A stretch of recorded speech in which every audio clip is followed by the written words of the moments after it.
Is homeschooling legal in Trinidad and Tobago? Yes, it is. Right in the preamble of the Constitution, enshrined there is the right of the parent to educate their child any way they see fit. The Education Act makes a provision.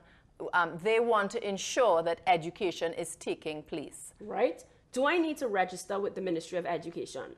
Right now, there is no formal registration process per se with the Ministry of Education. However, there is a legal pathway that you must follow.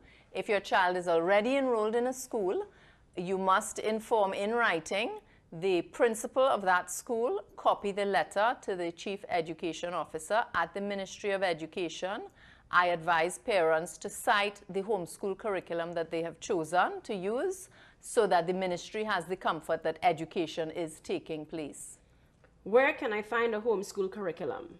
Online. Can anyone homeschool?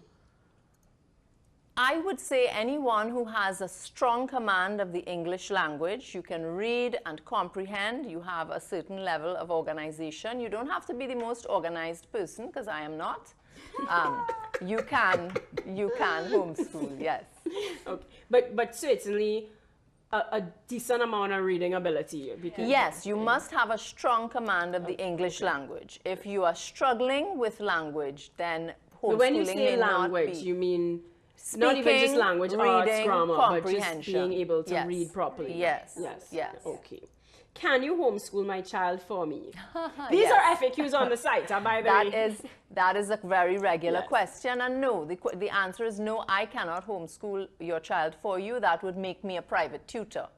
Gotcha. You homeschool your own child. Primary educator. Yes. Right. How do you homeschool children of different ages? With great fun. Okay.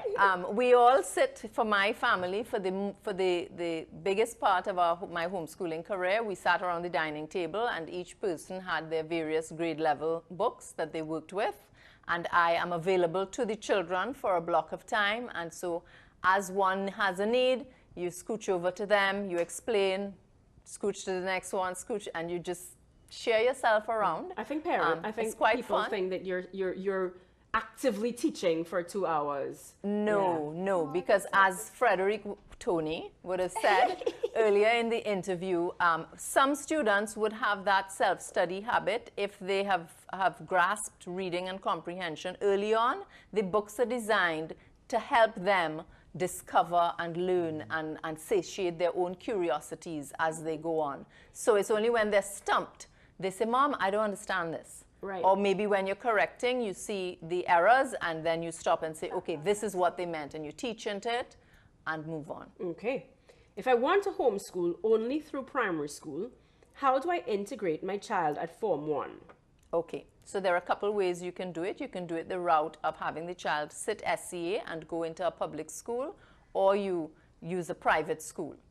I'll start with the easy one first. A private school, you simply continue to educate your child and you find out whatever the matriculation requirements for that school. They tend to have an assessment that you have to do. So you go in and present your child to be assessed, and once they're school ready, they're accepted. The other way would be through the SCA. So the term before, the September term before the child is ready to sit SCA, you go into the ministry and you register the child as a private candidate. They would be given a center number and a student number, and you simply present the child for testing.